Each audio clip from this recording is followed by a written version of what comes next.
Iran dilaporkan tengah mempersiapkan operasi Janji Sejati 3 yang digadang bakal lebih besar dari serangan sebelumnya. Rencana itu diungkap oleh penasihat tertinggi Panglima Garda Revolusi Iran, Hussein Taeb, pada Kamis 9 Januari 2025. Ia kemudian mengungkap apa yang terjadi saat Iran melancarkan operasi Janji Sejati 1 yang menargetkan Israel.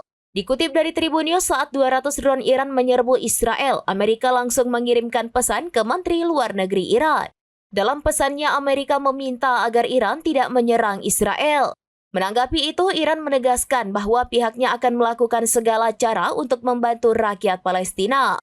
Rupanya Amerika kembali mengirimi Iran pesan saat IRGC melesatkan operasi Janji Sejati 2 pada 1 Oktober 2024 lalu. Kala itu Amerika meminta agar pangkalannya tidak diserang. Pihaknya juga menegaskan tidak akan berperang melawan Israel. Iran telah sepenuhnya siap menghadapi pertempuran besar dan kompleks dalam skala apapun sejak lama dengan siapapun.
Download Tribun X sekarang, menghadirkan lokal menjadi Indonesia.